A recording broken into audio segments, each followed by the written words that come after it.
Olá, seja muito bem-vindo, seja muito bem-vinda a mais uma aula aqui da nossa Escola de Apologética. Eu sou Peter Martins, estou à frente aqui do Cooperadores da Verdade, à frente da Escola de Apologética e muito me honra mais uma vez vir aqui para ministrar essa aula para você, tá bom?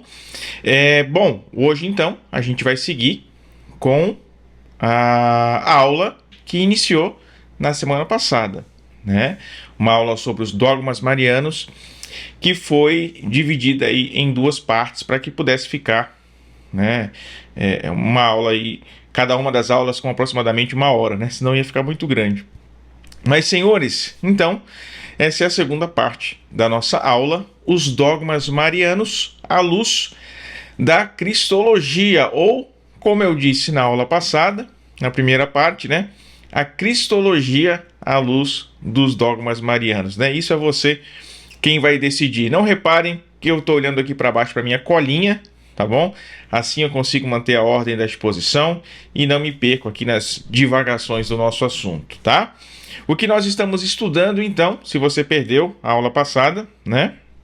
É as implicações cristológicas dos dogmas marianos, ou seja, como os dogmas marianos são necessários para que nós possamos compreender quem é Jesus. E como admitir os dogmas marianos ilumina a nossa compreensão de Cristo. E como deixar de considerá-los, então, pode afetar a nossa fé, que é centrada em Cristo, né? Meus caros, se você... meu caro, né? Minha cara. Se você não assistiu, de repente, a aula passada, ela está disponível, então, para os nossos alunos da Escola de Apologética. Fica o convite para você se inscrever, tá certo? Relembrando, então, os dogmas marianos, na sua ordem cronológica, fica mais ou menos assim, né? A maternidade divina, a virgindade perpétua, a Imaculada Conceição e a Assunção de Maria aos céus. Eu disse mais ou menos assim, porque como nós vimos na aula passada, né, a virgindade perpétua nunca foi proclamado dogmaticamente, formalmente pela igreja, né? É um dogma, como eu disse, no seu sentido mais genuíno do termo, quer dizer, toda a igreja reconhece, nunca foi preciso formalizar uma proclamação dogmática a respeito disso, né? Então, maternidade divina e a virgindade perpétua a gente tratou na parte 1, né, na aula passada. Então, se você não assistiu, o acesso está disponível na nossa Escola de Apologética, fica o convite para você se inscrever, tá?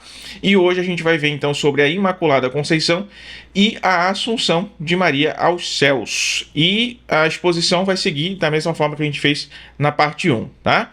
O dogma, os dados históricos, os fundamentos, né, teológicos, escriturísticos, históricos e, claro, as implicações cristológicas que são o assunto aqui da nossa aula, né? Você já deve imaginar que não vai dar para responder em uma hora todas as objeções a esses dogmas, né? Nós pretendemos fazer um curso a respeito de Maria, onde nós pretendemos aí sim responder todas as objeções contra os dogmas marianos, mas nessas aulas aqui, infelizmente não é possível, né? Uma hora para tratar de dois dogmas marianos e de assuntos tão importantes ainda, que são as suas implicações cristológicas, né? É difícil. Então, o nosso objetivo aqui é falar sobre a cristologia mesmo, né? Fazer uma defesa cristológica dos dogmas marianos ou uma defesa mariológica dos dogmas cristológicos, né? E mostrar como a doutrina da igreja é centrada em Cristo, mesmo quando fala de Maria. Eu comecei a aula passada, né, a parte 1, falando para vocês que o protestantismo nem sempre foi tão anti-mariano assim, não é? E eu gostaria de trazer aqui para vocês duas citações de dois reformadores, tá? Para que vocês possam ver como que se deu a veneração, a honra, né, e a devoção a Maria, mesmo durante a Reforma Protestante, tá? Lutero, em 1527, ele proferiu um sermão sobre a concepção da Mãe de Deus. Veja só.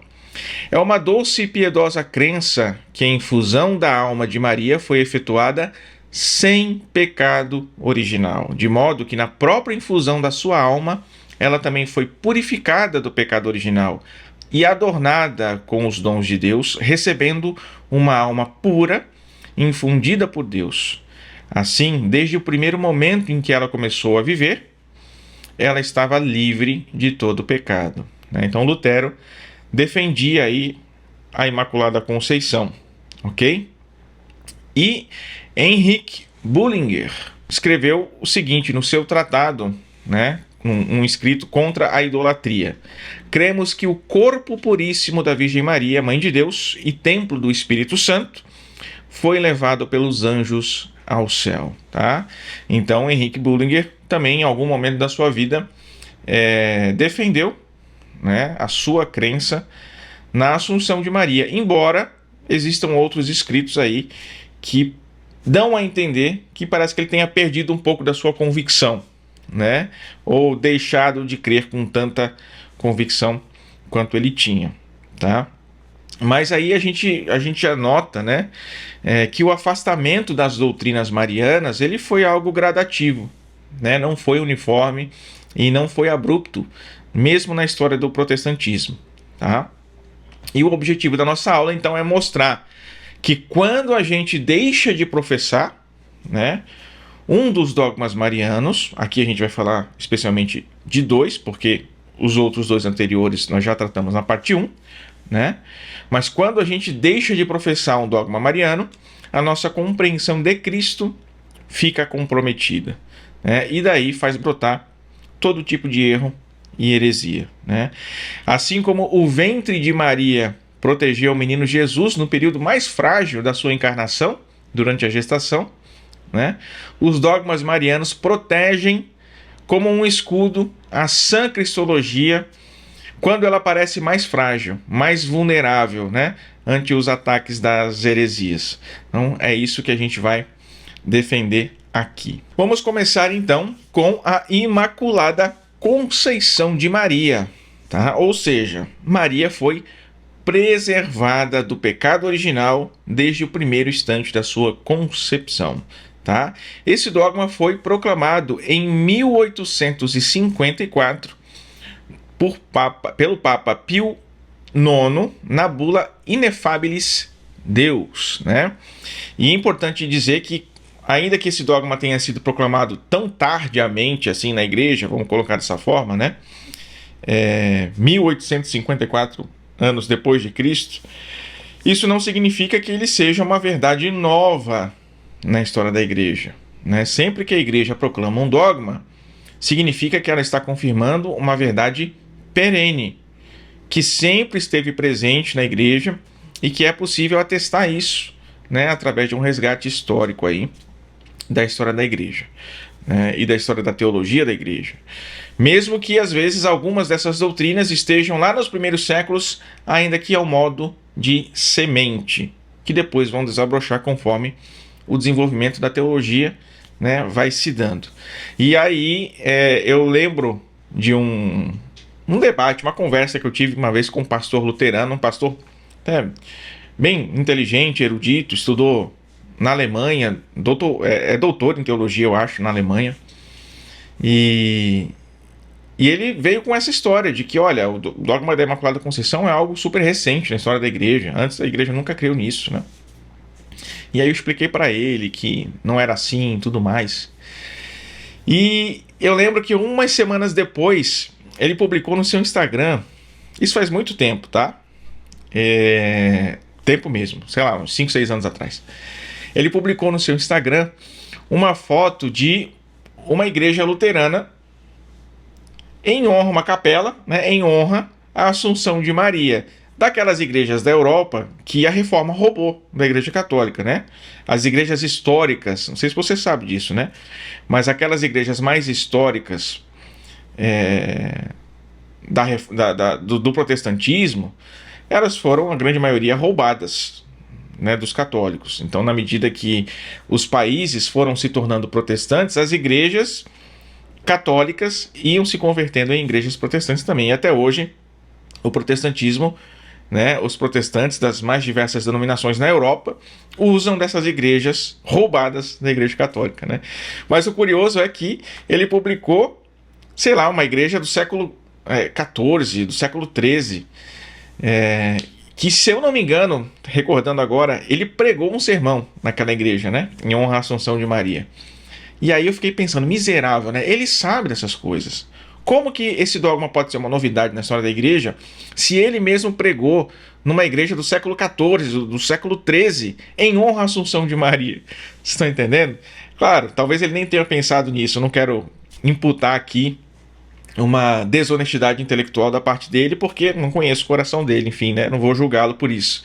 Mas vê como às vezes o preconceito contra a Igreja Católica e contra a doutrina católica é tão grande que corta a capacidade das pessoas de pensar, simplesmente, né? Mas enfim, só um caso pessoal curioso aí, e isso acontece com muita gente, né? Se a gente for pensar dessa forma, por exemplo, a gente não vai admitir que a igreja cria na Trindade até o Concílio de Nicéia, o que é um absurdo, né?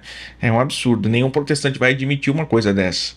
Mas, com relação aos outros dogmas da igreja, eles admitem, né, sem pensar tanto a respeito disso. É mais puro preconceito mesmo, né? Então, meus caros, tá, mas vamos seguir aqui, tá? Então, Maria foi preservada do pecado original desde o primeiro instante da sua concepção. Tá? Nós temos uma referência implícita à Imaculada Conceição no anúncio do anjo a Maria em Lucas 1:28, quando ele diz: Ave cheia de graça, o Senhor é contigo. Tá? Cheia de graça é uma tradução de um termo grego kekaritomene, que indica uma qualidade característica de Maria. Lembrando que esse termo grego, kekaritomene, é usado somente uma vez na Bíblia inteira e somente destinado a Maria, tá? Percebam bem que, diferente do que a gente reza na Ave Maria, né? Durante a nossa oração a gente fala Ave Maria, cheia de graça. O anjo não falou isso, né? O anjo falou Ave cheia de graça, tá? Isso significa que ser cheia de graça é a característica mais distintiva de Maria, né? A gente pode até fazer uma analogia, né, com, sei lá, um amigo que você tem que é careca. Muitas vezes você chama ele de careca, né? Ou careca, não sei o quê, porque essa é a característica, ao menos física, né, mais distintiva daquele seu amigo. Então você chama ele por essa característica. O anjo está fazendo isso com Maria, chamando ela pela sua característica mais distintiva, né? Santo Tomás faz isso na Suma também. Por exemplo, ele chama Aristóteles de o filósofo. Avicena, que é um comentador de Aristóteles, né, ele chama de o comentador.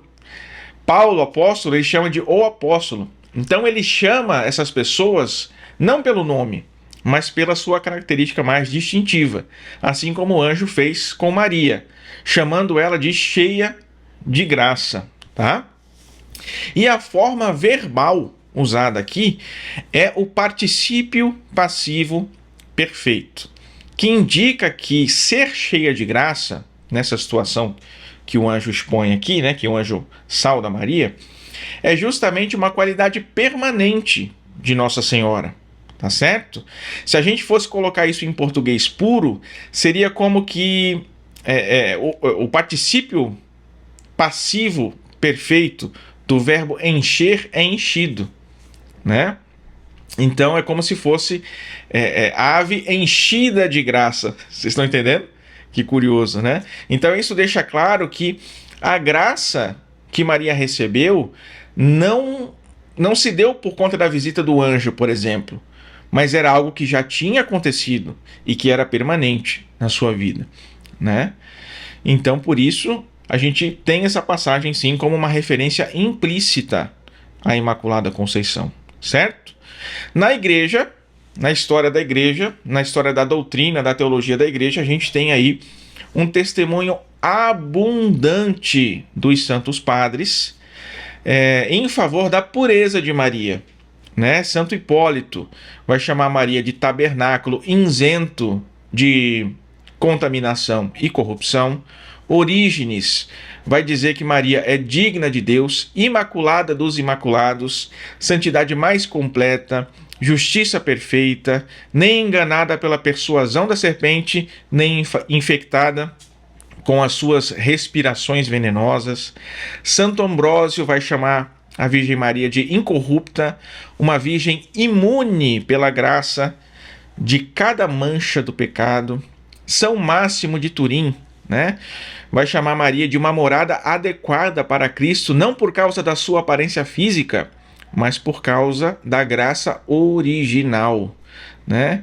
E aí segue o testemunho dos santos padres, né? Teódoto de Ancira vai chamar Maria de virgem inocente, sem mancha, sem culpabilidade. Santo Agostinho, né, vai dizer que todos os justos realmente conhecem o pecado, exceto a Santa Virgem Maria, de quem, para a honra do Senhor, não terei dúvidas, diz ele, no que diz respeito ao pecado. Então veja como o testemunho da Igreja é unânime em favor da pureza, da santidade de Nossa Senhora, de Maria, né? E existe também, lá nos primeiros padres, São Justino e Santo Irineu de Lyon, dois grandes apologistas, um princípio chamado de princípio da recapitulação, tá? Que vai dizer o seguinte, isso é claro nos escritos deles, tá? Cristo é o novo Adão, que vem para corrigir os erros cometidos pelo antigo Adão, né? Então, recapitular aqui é refazer, né?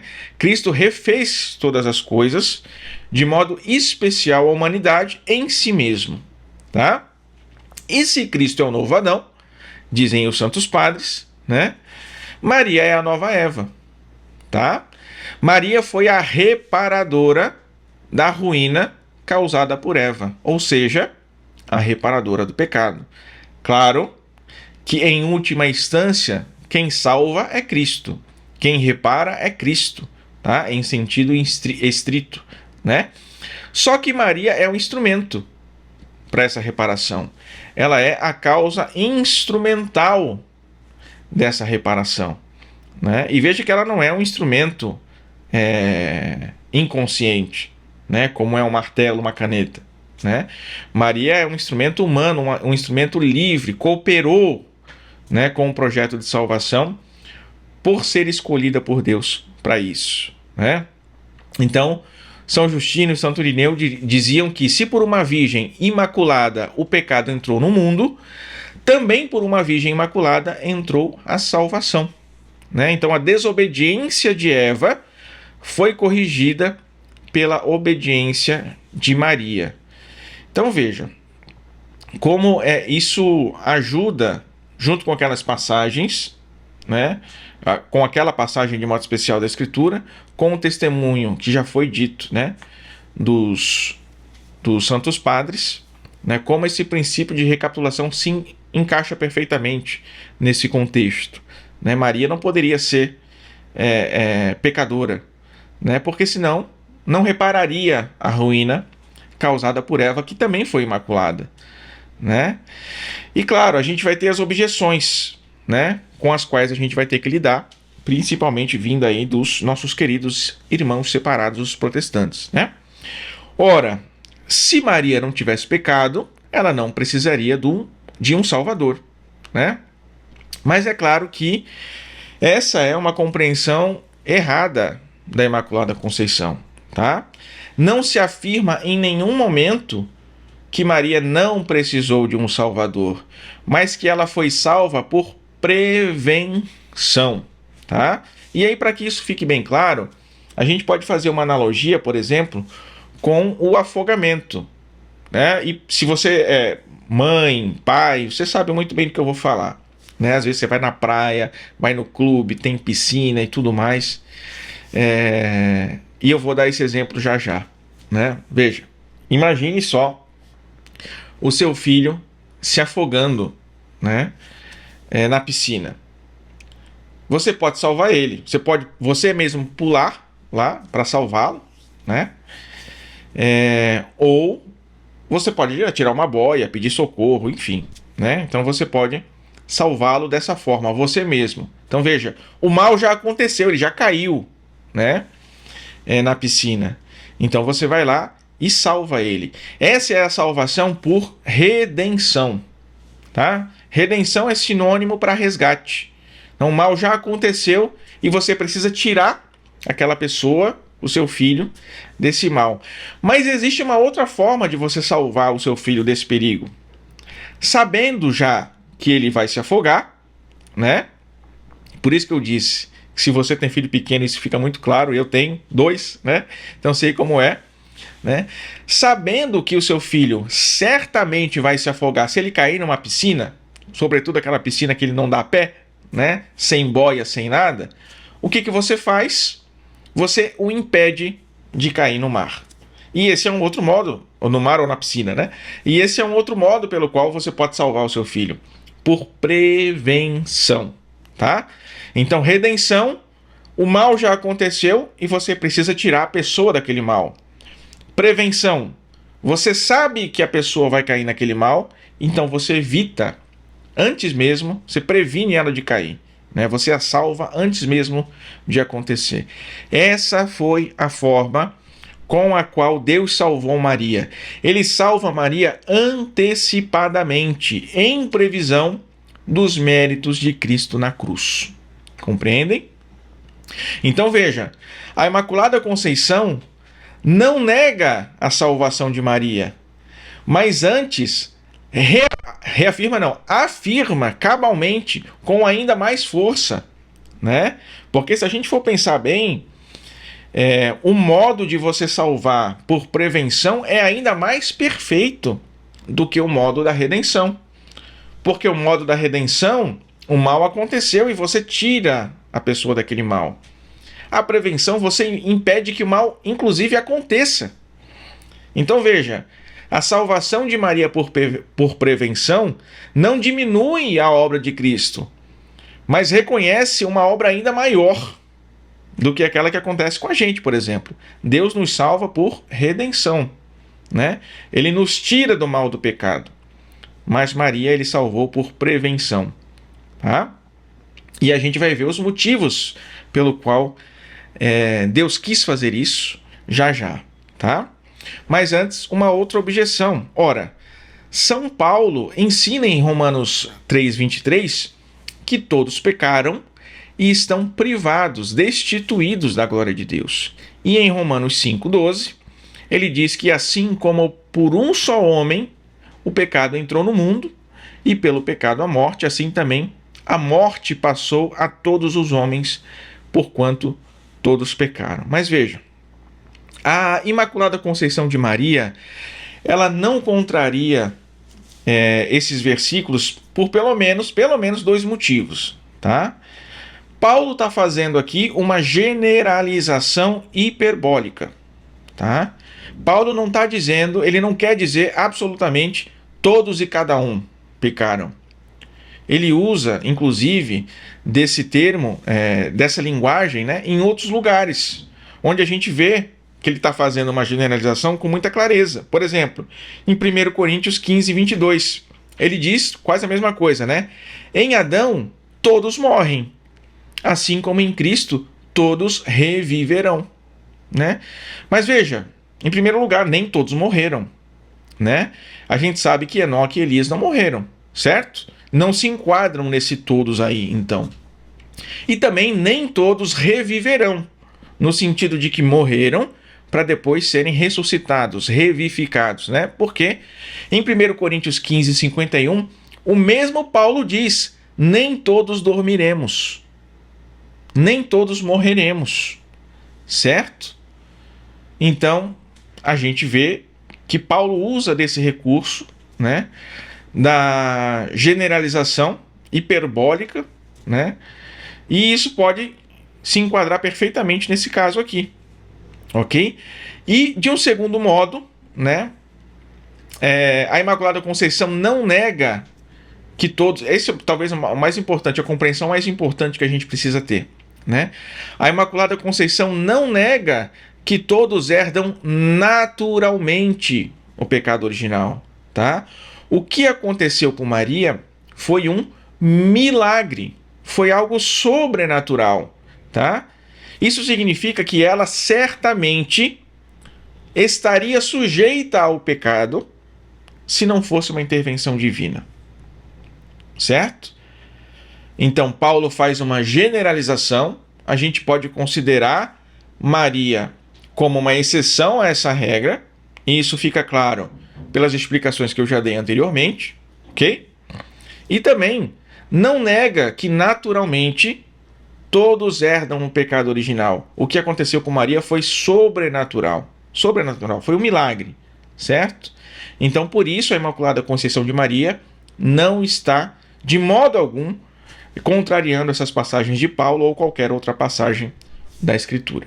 Mas por quê? Por que Deus fez isso com Maria? Porque Maria precisava ser imaculada.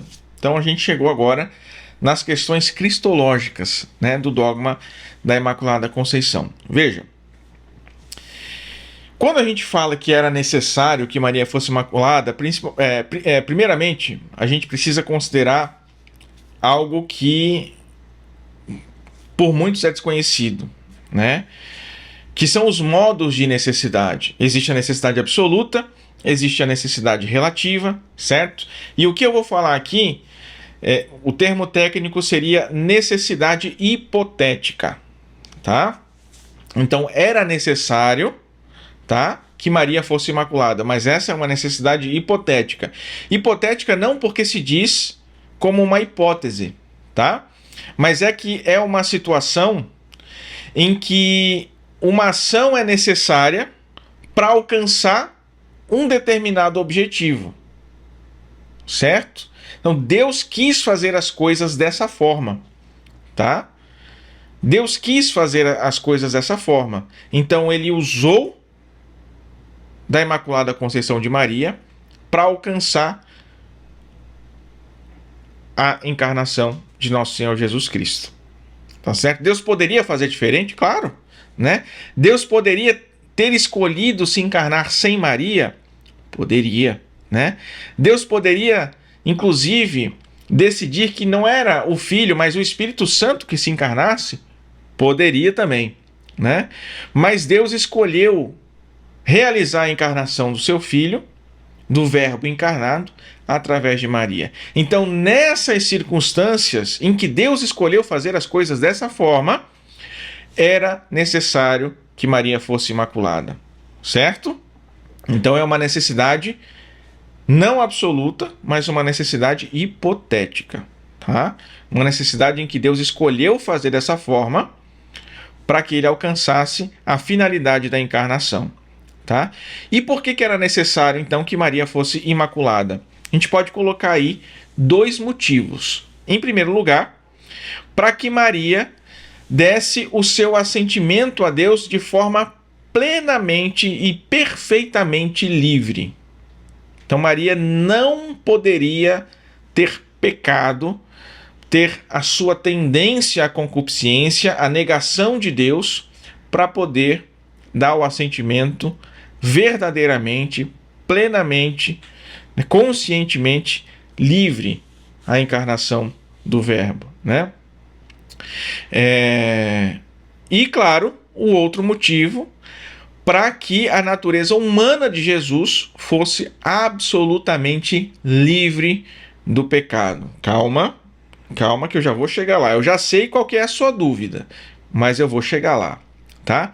Então, com relação ao primeiro motivo, Maria precisava ser plenamente livre para dizer sim a Deus de forma plena, consciente, né? Plena e totalmente consciente. Tá? Deus, então, ele deveria fazer tudo aquilo que fosse necessário para garantir que essa decisão de Maria fosse plenamente livre, tão livre quanto possível. Certo? Deixa eu fazer uma consideração aqui, tá? Meus caros, o que eu estou fazendo aqui para vocês é uma apologia do dogma. O dogma não fala dessas coisas, certo? O dogma não vai, né, explicar todas essas minúcias aqui. O dogma vai falar. Se você ler a proclamação dogmática, você vai ver a justificação na Escritura, a justificação nos padres da Igreja, as razões pelas quais o Papa decidiu proclamar o dogma e pronto, está proclamado. tá? Isso aqui que eu estou apresentando para vocês é uma defesa do dogma. Então ele vai um pouco além do dogma, não no sentido de acrescentar algo ao dogma, mas no sentido de que eu estou falando de coisas aqui que não são dogmáticas. Ou seja, alguém poderia apresentar outras razões ainda. Ou alguém poderia contrariar essas razões e substituí-las por razões melhores, inclusive. Tá? Mas, no entanto, essas são as razões que eu trouxe aqui e que eu acredito que sejam as melhores para que a gente possa compreender muito mais perfeitamente esse dogma, entendê-lo muito mais perfeitamente e defendê-lo também. Tá? Por que Deus escolheu fazer de Maria Imaculada, né? Por que isso foi necessário para a encarnação? Em primeiro lugar, para que o assentimento, o sim de Maria fosse plenamente e totalmente livre e consciente. Então, se é assim, Deus deveria fazer tudo aquilo que fosse necessário para garantir que a decisão de Maria fosse tão livre quanto possível, tá? E por que Maria precisava ser imaculada para isso? Porque o pecado original não tira a nossa liberdade, mas afeta, né? Mas afeta, prejudica a nossa liberdade, tá? Os reformadores, eles foram até mais radicais que isso, né? Lutero, por exemplo, dizia que nós só temos liberdade para pecar, né? Então, nesse sentido, fica até difícil compreender como Maria pode ter dado o seu sim a Deus, né? Não sendo imaculada. Talvez por isso Lutero, justamente, defendeu a Imaculada Conceição, né? Ela precisava realmente ser livre do pecado para dar o seu sim a Deus, né? A concupiscência nos inclina ao mal e à negação de Deus. Então, veja que o pecado original tiraria o consentimento absolutamente livre de Maria na Anunciação, ou pelo menos poderia tirar, né? Se houvesse qualquer possibilidade de Maria titubear, né? De ela repensar, certo? Deus então poderia exercer o seu poder de remover esse impedimento, né? E ele o fez, preservando Maria do pecado original, certo? Para que o assentimento de Maria fosse plenamente livre. Então veja, o pecado original não tira a nossa liberdade, mas afeta a nossa liberdade. A concupiscência, que é um efeito do pecado original, nos inclina ao mal e à negação de Deus, tá? O pecado original, então, tiraria o consentimento absolutamente livre de Maria na Anunciação, ou pelo menos poderia tirar, tá? Deus tem o poder para remover esse impedimento através da Imaculada Conceição de Maria, preservando Maria do pecado original. Então Deus assim o fez, para garantir que o sim de Maria fosse absolutamente livre e consciente. Afinal de contas, essa é uma missão tremenda, né? Então, se houvesse qualquer risco, por exemplo, de Maria ter dito não, Deus poderia tirar esse risco, e Deus assim fez, né? Só que, ao mesmo tempo, Deus não poderia tirar a liberdade de Maria, certo? Então, por isso, Maria precisou ser imaculada, tá? E a outra razão, Maria precisava ser imaculada para gerar a carne, a humanidade de Jesus. Veja, se Cristo não herdasse a humanidade da sua mãe, ele não teria sido totalmente humano, né? Mas Jesus, ele herda, sim, a natureza humana da sua mãe, de Maria, né? Não uma natureza abstrata, né, separada de Maria, mas Jesus tem o DNA de Maria, certo? A parte humana, a parte masculina do DNA de Jesus é miraculosa, mas a parte feminina, né, vem de Maria, né? Jesus é totalmente filho de Maria, certo? Senão não seria totalmente humano. Então, por isso, Maria precisava ser sem pecado, para que Jesus também pudesse ser sem pecado, tá? E aqui agora a gente vai entrar nos entremeios dessa ideia, tá? Dessa explicação, dessa razão, e que vai ajudar já a responder algumas objeções, tá? Veja, Jesus, ele precisava ser necessariamente sem pecado, porque ele é o absoluto da pureza e da santidade e da bondade, tá? E esse absoluto da pureza, da santidade, da bondade é que se encarnou no ventre de Maria. Então a encarnação exige que Jesus não tivesse contato algum com o pecado.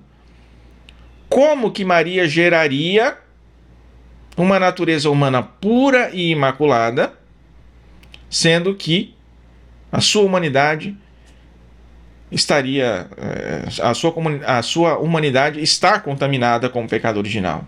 Isso não seria possível, tá? E veja que se Deus fizesse somente Jesus imaculado, não, Maria não é imaculada, Maria é pecadora, né? Mas Jesus foi imaculado, tá? Sem que Maria o seja, né? Com facilidade, com muita facilidade, nós cairíamos aí numa concepção docetista de Cristo, né? E aqui novamente eu retomo aquela ideia de que, como os dogmas marianos, eles protegem uma compreensão correta de Cristo, tá? Se a Imaculada Conceição de Maria não era tão clara, tão evidente, tão discutida nos primeiros séculos da Igreja, a heresia docetista, por exemplo, foi fruto disso, talvez, né? O docetismo diz que Jesus não era um homem de verdade, tá? Ele tinha apenas uma aparência de homem, tá? O seu corpo era como que um fantasma. Tá? E se Jesus não é de fato um homem de verdade, não assumiu a nossa natureza humana, tá? O que não é assumido não é redimido, então a gente continua perdido, né? Mas isso não implica que os pais de Maria fossem também imaculados, para que Maria fosse imaculada? Não, de forma nenhuma, tá? Porque Maria não tem uma natureza humana e uma natureza divina. Maria é somente humana, tá? Maria não é o Deus encarnado. Maria estava naturalmente sujeita ao pecado, compreendem? Tá? Ela seria uma pecadora comum se não fosse a graça de Cristo. Mas por causa da união hipostática, que é a união das naturezas humana e divina na pessoa de Cristo, tá? Jesus, ele não poderia estar naturalmente sujeito ao pecado. Compreendem? Então Maria precisava da santificação, precisava da preservação do pecado, porque ela estava sujeita ao pecado. Mas Jesus não. Jesus não deveria estar sujeito ao pecado. Jesus é o Salvador. Ele não é alguém que precisa ser salvo, né? Então ele não poderia simplesmente ter sido preservado, que é um modo de salvação, né? Ele não poderia simplesmente ter sido preservado do pecado original. Veja só, Jesus não poderia ter sido simplesmente preservado do pecado original, porque isso significaria que a sua humanidade estivesse sujeita ao pecado. A sua humanidade, no curso natural das coisas, seria pecadora. Mas a humanidade de Cristo não poderia ser pecadora de modo nenhum. Certo? A humanidade de Cristo não poderia, de modo algum, estar sujeita ao pecado e ser preservada daquele pecado, tá? E o único modo de que a humanidade de Cristo seja criada em Maria, porque a humanidade de Cristo foi criada, né? O único jeito de que a humanidade de Cristo fosse criada em Maria de forma completamente imaculada seria que a sua mãe também fosse imaculada, tá? Então, por isso Maria foi preservada do pecado original, foi feita imaculada, e por isso apenas ela precisava ser assim, tá? Sem necessidade alguma de que os seus pais também o sejam. E essa é uma argumentação muito comum entre os protestantes, né? Não, olha, se Maria foi imaculada, então o pai de Maria também foi, então os avós de Maria também foi, como se a Imaculada Conceição fosse algo natural. Não é. A Imaculada Conceição foi um milagre. E um milagre que serviu à encarnação, compreendem? Se é um milagre que serve à encarnação, não existe a necessidade nenhuma de que os pais e avós e bisavós de Maria fossem imaculados, porque isso não se segue, simplesmente, né? Deus interviu na concepção de Maria e a fez imaculada por um milagre. Mas Jesus não poderia ter sido feito assim? Não poderia ter sido feito assim, porque senão a humanidade de Cristo estaria no curso natural das coisas, sujeita ao pecado também. Compreendem? É isso que eu estou defendendo aqui. Ok? Então, por isso que Jesus não poderia simplesmente ter sido preservado, certo? E por isso que somente Maria precisaria ter sido preservada. Porque a Imaculada Conceição serve à encarnação, certo? Então veja só a importância de se admitir a Imaculada Conceição de Maria, né? E como esse dogma, essa doutrina testemunha mais uma vez Jesus, o seu filho, o Filho de Deus, né? E como compreender essas coisas ilumina inclusive o nosso conhecimento, né, da pessoa de Cristo, né? Jesus é verdadeiramente Deus, ele não poderia ter sido preservado do pecado original, porque a preservação é um modo de salvação, e Jesus é o Salvador, ele não pode ser salvo. Então seguimos aqui agora com a Assunção de Maria. Espero que a parte da Imaculada Conceição tenha ficado clara para vocês, né? E caso tenham dúvidas aí é só me procurar que eu tento ajudar na medida das minhas possibilidades, tá? A Assunção de Maria aos céus indica, né, afirma que Maria foi, em termos mais pentecostais, vamos dizer assim, né, foi arrebatada ao céu em corpo e alma, tá? E esse dogma foi proclamado pelo Papa Pio XII, ok? Em 1950. Veja, não existe na Bíblia uma evidência do evento da Assunção de Maria ao céu, né? Mas disso não se segue que a Assunção não tenha ocorrido. A Bíblia também não mostra, por exemplo, a viagem de Pedro e Paulo a Roma, né? Mas a gente sabe que eles foram lá, pelas evidências históricas, arqueológicas e tudo mais, né? No entanto, a Bíblia mostra Maria como já assunta ao céu. Mas antes de chegar lá, né, a gente precisa compreender que biblicamente não há nenhuma impossibilidade, tá? Nem lógica e nem teológica para a assunção de Maria, tá? Enoque e Elias também foram assuntos, né? Foram arrebatados em vida. Paulo também foi arrebatado ao terceiro céu, certo? Embora não tenha ficado lá, né?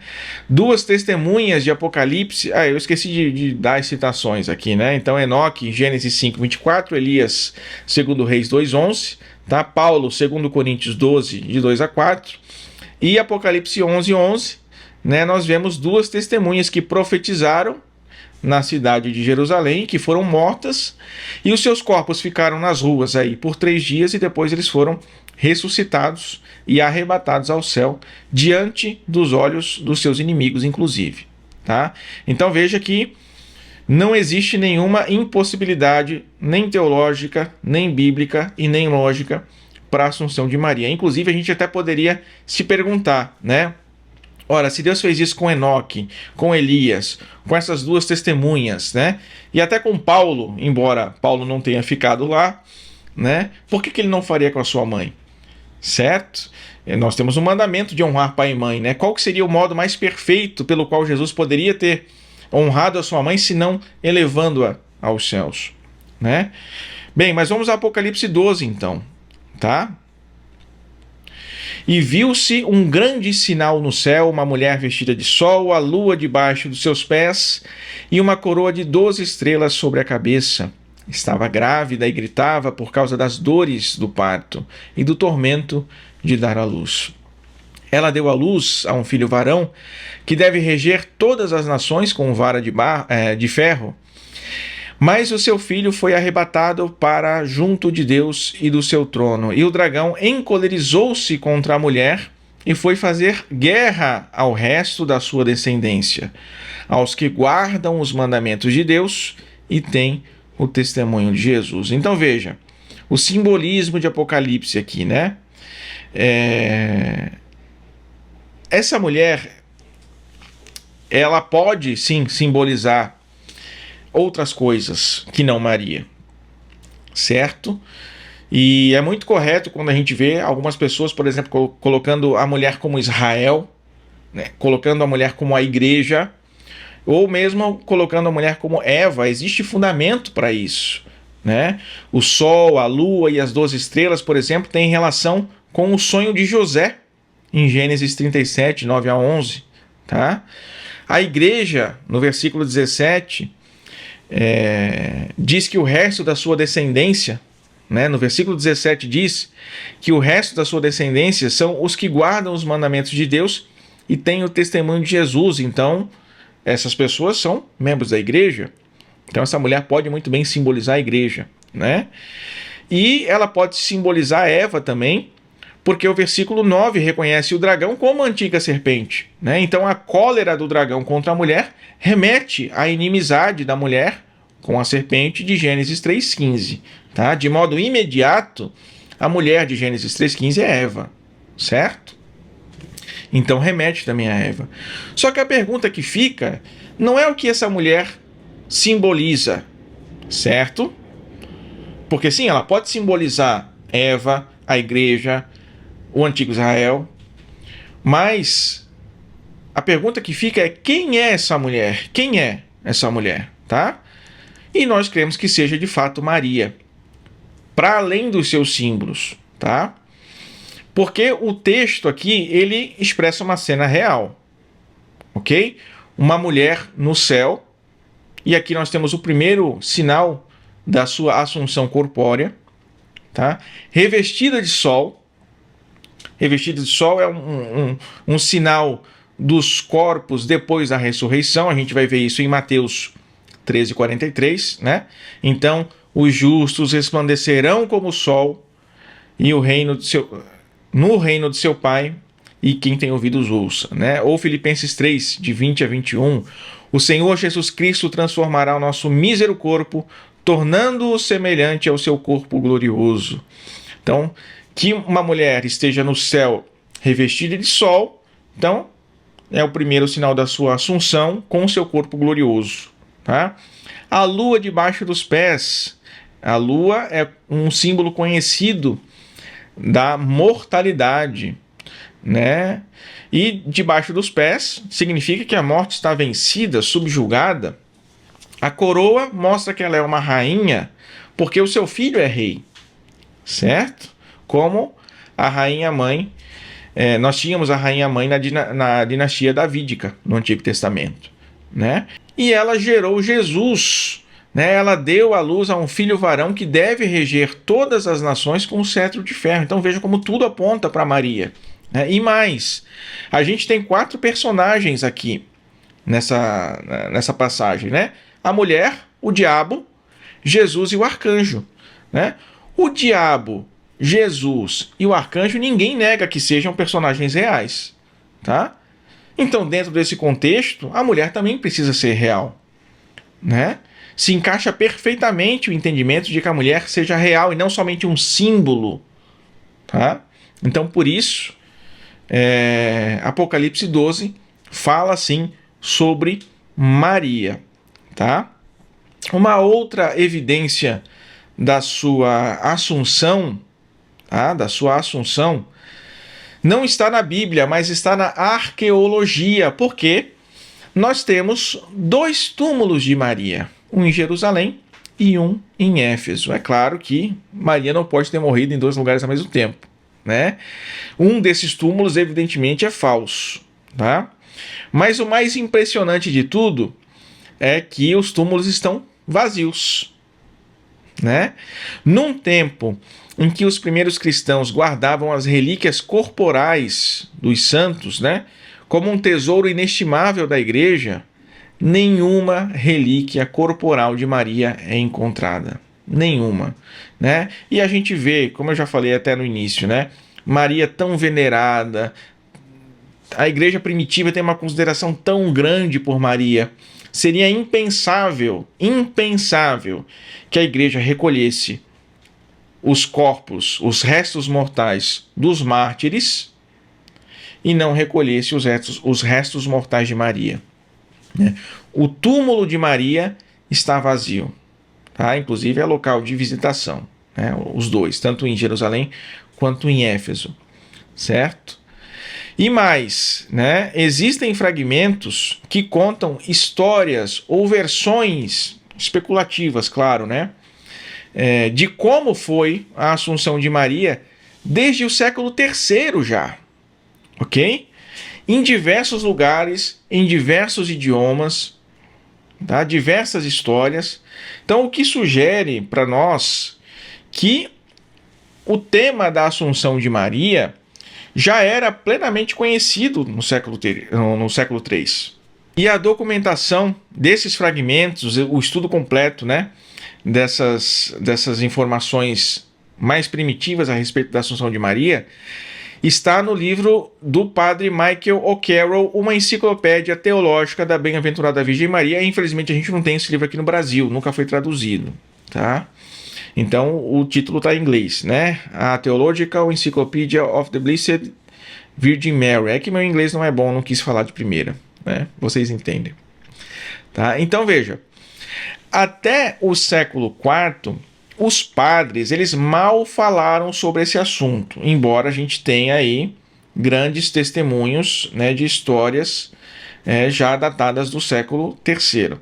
Por quê? Por que os padres escreveram um pouco sobre isso? Tá?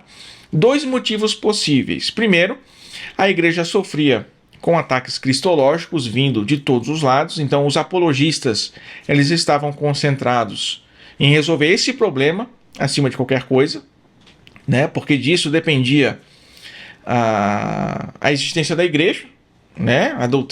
A sã doutrina da igreja, a verdade de Cristo, né? E também um outro motivo possível, né, é que não havia divergência sobre isso simplesmente, compreendem? Tá? E a gente vê que já depois do século IV começam a aparecer os testemunhos dos santos padres. Tá? Mas até o século IV isso estava meio oculto. Ok? Então Melitão de Sardes escreve sobre a passagem da Virgem. Santo Epifânio de Salamina, tá? Na sua refutação de todas as heresias, né? Santo Ambrósio, que morreu em 397, ele afirmava de modo indireto a Assunção de Maria, pelo menos, né? Ele dizia que se a Virgem tivesse morrido no Calvário, juntamente com seu filho, ela também seria ressuscitada juntamente com ele, né? Timóteo de Jerusalém, João, o teólogo. Mais tarde, São Gregório de Tours, São Germano de Constantinopla, São João Damasceno, aí já estamos no século VII, né? As festas litúrgicas da Dormição de Maria começaram a surgir principalmente e primeiramente no Oriente, depois surgiu aqui no Ocidente também. Então veja, a gente tem aí uma série de argumentos em favor da Assunção de Maria, mesmo que as coisas não estivessem tão claras lá no início da igreja, existem razões pelas quais isso ocorreram dessa forma, né? Isso ocorreu dessa forma, melhor dizendo, tá? E o detalhe importante é que a menção à Assunção de Maria, na grande maioria dessas obras que eu falei ali a partir do século IV, não era apologética, compreendem? Eram homiléticas, tá? Menções homiléticas, ou seja, eram homilias, eram pregações, com exceção, talvez, deixa eu pegar aqui, do Panarion, tá? De Santo Epifânio de Salamina, que é uma refutação a todas as heresias, né?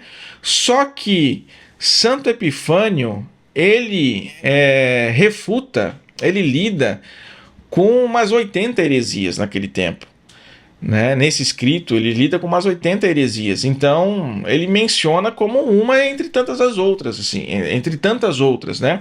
Não houve uma obra como houve, por exemplo, a de São Jerônimo em defesa da virgindade perpétua de Maria, tá? Isso sugere inclusive, né? Sugere inclusive que com muita probabilidade esse assunto não era discutido simplesmente, né? Não havia tantos motivos assim para se discordar de que Maria foi, de fato, assunta aos céus, tá? O livro de Apocalipse também, que é mencionado por Santo Epifânio, né? Ele não era amplamente utilizado na igreja, não era aceito, não era unânime a sua aceitação na igreja, tá?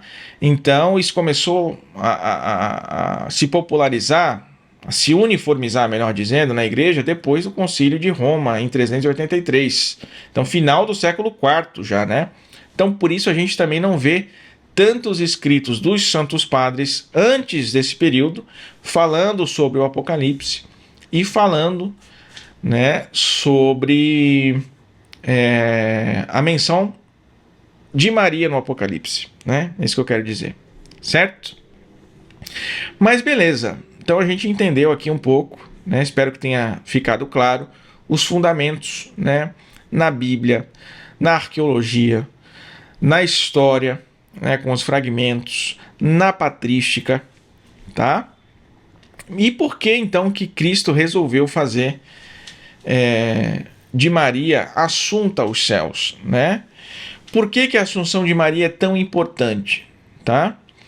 Tecnicamente, Jesus já tinha realizado a sua obra, né? Ele morreu na cruz, ele ressuscitou, aliás, ele nasceu, né? Ele viveu, ele morreu na cruz, ele ressuscitou, salvou os santos do Antigo Testamento, salvou e vai continuar salvando os santos do Novo Testamento. Então, nesse sentido, a gente pode entender que a obra de Jesus está concluída, né?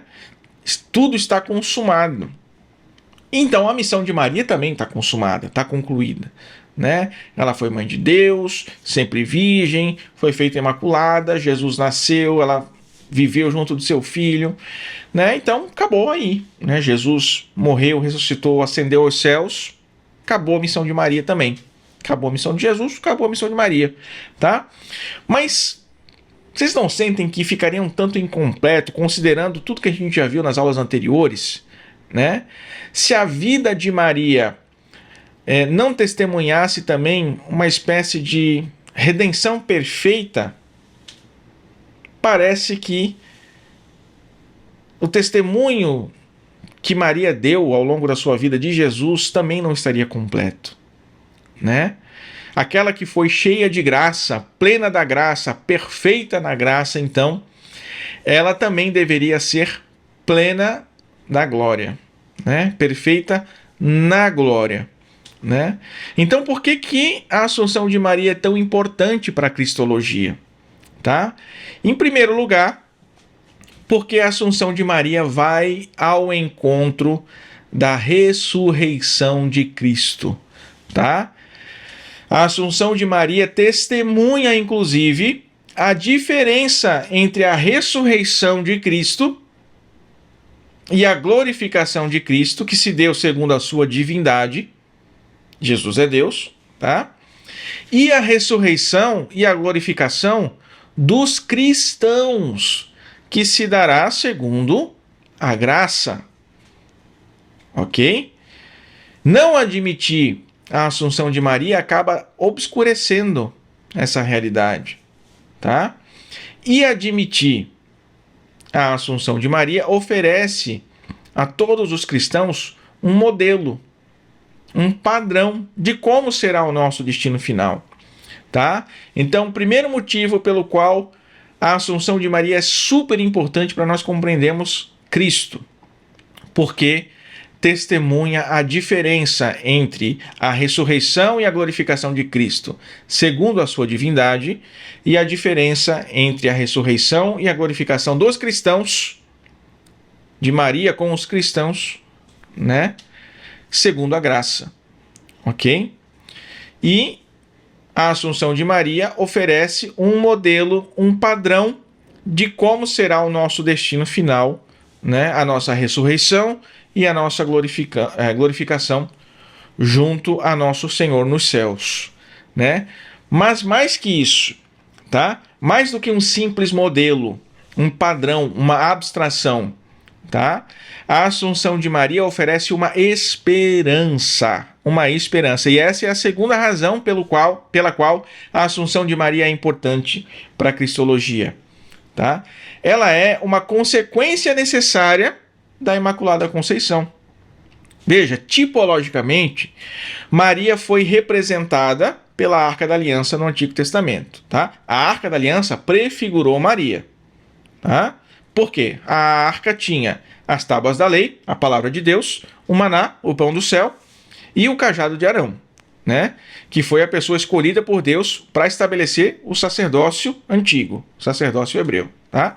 Maria tinha a palavra encarnada, né? Que é nosso Senhor, tinha o pão vivo descido do céu, que é nosso Senhor, né? E o próprio sumo sacerdote da nova aliança, que é nosso Senhor, né? E dentre tantas outras analogias que se pode fazer entre Maria e a arca, tá?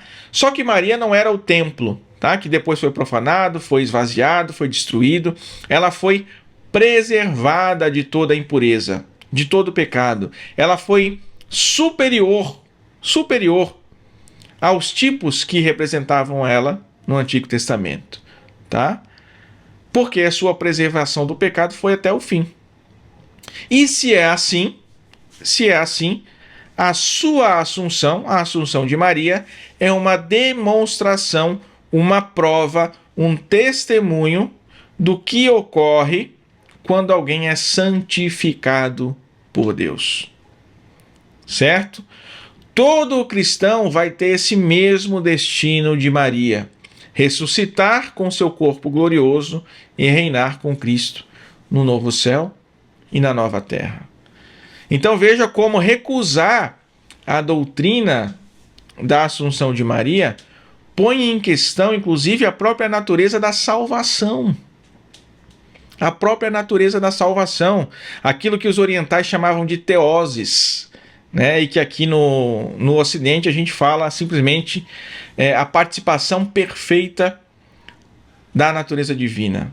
Maria antecipa para nós aquilo que é a nossa esperança, né? Antecipa na sua vida aquilo que será realizado conosco se nós formos santos e se nós seguirmos perfeitamente a nosso Senhor Jesus Cristo como Maria seguiu, tá?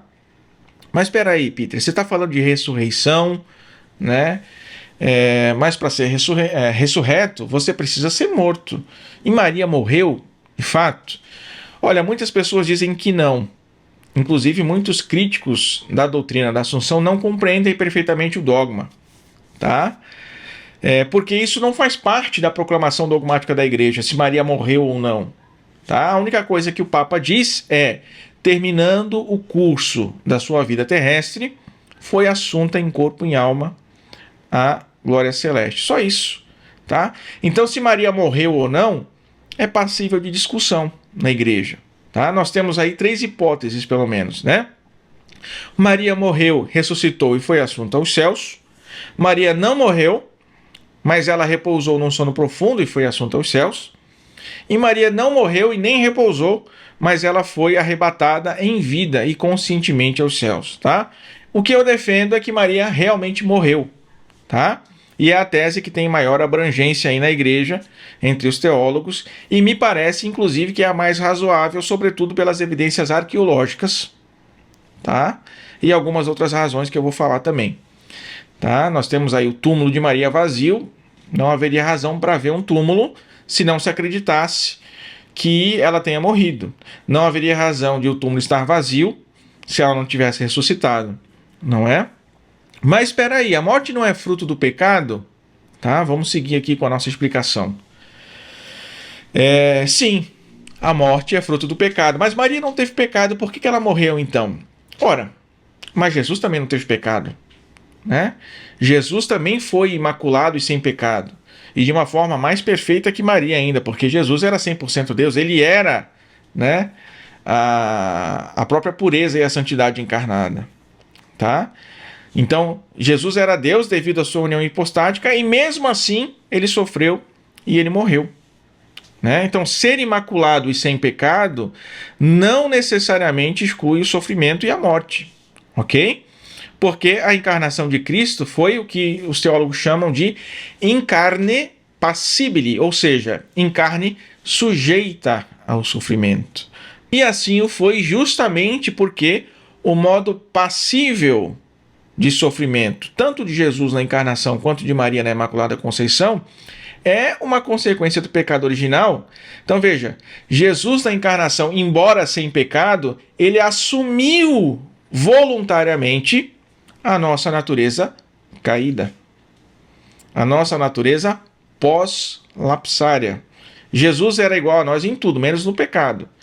Então a natureza humana de Jesus padecia de fraquezas e deficiências não morais, mas corporais, como a passibilidade do sofrimento e da morte, tá? Por quê? Em primeiro lugar, porque essas fraquezas eram fruto e débito do pecado. E Jesus veio para satisfazer esse débito. Em segundo lugar, para fundar a nossa fé na encarnação. Então Jesus veio para salvar os pecadores, ele se fez igual a nós. Em terceiro lugar, para nos dar exemplo de como vivermos diante dessas fraquezas. Então a gente tem aqui razões muito fortes, né, muito claras, objetivas, pelas quais Jesus assumiu uma carne passível de sofrimento e da morte. Isso é citado de Santo Tomás por Royo Marim, tá? E note bem, assumir uma natureza caída, uma natureza pós-lapsária com as suas deficiências não morais, mas corporais, assumir não é o mesmo que contrair, tá bom? Assumir não é o mesmo que contrair. Assumir implica que foi pela própria vontade de Jesus, de Cristo, de Deus, né, que ele assumiu essas condições, né? Contrair, não. Contrair é o processo natural, né? Então Jesus assumiu a nossa natureza caída, mas Maria não. Apesar de ser imaculada e sem pecado, ela contraiu o débito do pecado, que é o sofrimento e a morte, tá? Então a humanidade de Maria, como a humanidade de Jesus, também é pós-lapsária, né? E isso a gente constata por algumas evidências, como por exemplo, o sofrimento de Maria diante da cruz, que foi inclusive profetizado, né, como uma espada de dor por Simeão. Se Maria não fosse sofrer, né, se Maria não tivesse uma natureza que padecesse também do sofrimento e da morte, ela não sofreria diante da cruz, né? E Maria passou pela morte como testemunha, né, muitos cristãos, e como testemunha também o seu túmulo vazio, né? Então Maria também tinha uma natureza pós-lapsária. E a razão também nos leva a essa conclusão, porque Maria, né, se não tivesse padecido dessas coisas, se não tivesse uma natureza pós-lapsária, sujeita ao sofrimento e à morte, ela ainda seria superior, a humanidade de Maria seria superior à humanidade de Cristo, entendeu? Então não faria muito sentido, certo? Se, como a gente tem defendido aqui, a Assunção testemunha como vai ser a nossa ressurreição, né? Como vai ser a nossa glorificação, então ela ter morrido e depois ressuscitado e assunto aos céus, né? Faz com que esse testemunho fique ainda mais perfeito, não é? Pois é exatamente isso que nós esperamos que aconteça conosco, tá? Então, meus caros, vejam como esses dogmas marianos, como eles falam de Jesus, né? Como eles testemunham Jesus, como eles defendem a divindade de Cristo, né? Não haveria razão para Maria ser imaculada se não fosse para gerar o próprio Deus encarnado, tá? E ao invés de diminuir a importância de Cristo como um Salvador, como muitos dizem, né? O dogma da Imaculada Conceição o afirma de modo ainda mais cabal e definitivo, né? É a salvação mais perfeita, a confirmação de que Deus pode sanar, curar, reparar o mal e o pecado já na sua raiz mais profunda, né? E não haveria razão para Maria ser assunta aos céus se não fosse para testemunhar o Cristo Salvador, tá? Se não fosse para ser o sinal da esperança, o sinal de esperança segura e de conforto para o povo de Deus peregrino, como diz a Lumen Gentium do Concílio Vaticano II. Tá? Jesus não precisava de Maria, mas ele quis precisar. Jesus não precisava de Maria nem mesmo para se encarnar. Ele poderia estralar um dedo lá dos céus e surgir como um homem perfeito já nesse mundo, né? Mas ele quis precisar, né? E se ele quis fazer as coisas desse modo, é para que nós pudéssemos enxergar ele através de Maria. Compreendem? Para que nós pudéssemos compreender e preservar as verdades sobre ele mesmo. Né? Como eu disse no final da aula passada, e eu encerro também essa aula dessa forma, né? A Mariologia é o escudo da Cristologia. Tá? Os dogmas marianos são um escudo dos dogmas cristológicos. Tá, meus caros? Terminando a aula, né? Espero que tenham gostado, espero que tenha dado para entender. Eu gostaria de fazer algumas recomendações de leitura, então. Tá? Deixa eu pegar aqui. Que foram materiais de consulta também meus para essa aula, para esse estudo que eu estou compartilhando com vocês. Primeiro, Roy Marin, tá? Jesus Cristo e a vida cristã. Isso vocês vão estudar para compreender a natureza da encarnação, da humanidade de Jesus e tudo mais. E um outro livro do Roy Marin, tá? A Virgem Maria, que fala sobre Mariologia, né? Segundo a tradição tomista, né? Roy Marin é um grande tomista. Então aqui nós temos, né, mais uma obra dele, como temos também a do Garrigou Lagrange, né, a mãe do Salvador, tá? Uma excelente obra. A Mãe do Salvador é a nossa vida interior, tá? São todos livros que eu recomendo a leitura. São livros densos, né, bem teológicos, mas que tanto o Garrigou Lagrange quanto o Roy Marin escrevem de forma primorosa. Não é difícil de entender, tá? Sobretudo se você já tem aí algum grau de leitura, de estudo, você vai conseguir compreender, tá? Além disso, a gente tem o livro do Brent Pitcher, tá? Jesus e as Raízes Judaicas de Maria, e um livro de um bofe, mas é o bofe bom. Dogmas Marianos, uma síntese catequético-pastoral. Esse é um livrinho bem pequenininho, eu tenho no Kindle, tá? Que vai dar uma catequese aí sobre os dogmas marianos para vocês, muito boa, mais introdutório que os outros, né? Mas para quem quer começar, né?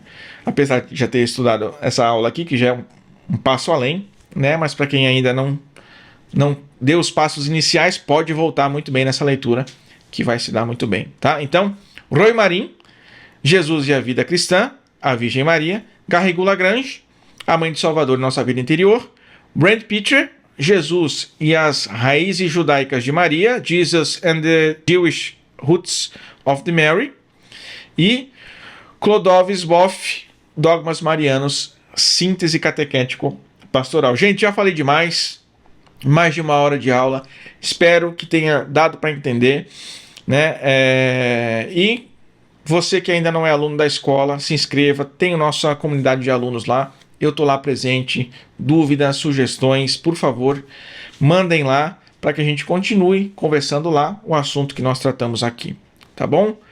Deus abençoe cada um de vocês, obrigado por ter me acompanhado até aqui, salve Maria, tchau, tchau. Além das aulas semanais, os inscritos da Escola de Apologética têm acesso a formações completas para a defesa da fé e a nossa comunidade de alunos. Nós também vamos promover debates e outras ações, além de produzir muitos materiais para fortalecer a apologética católica no Brasil. Nós queremos um Brasil católico de verdade, mas sem um exército bem formado, capaz de apresentar com propriedade e segurança as razões da nossa fé, isso não será possível. Se você compartilha desta mesma aspiração que nós, eu te faço um convite. Acesse agora mesmo o link na descrição do vídeo, conheça em nosso site tudo o que nós temos para oferecer e faça a sua inscrição na Escola de Apologética. A hora é agora. Eu vejo você na escola.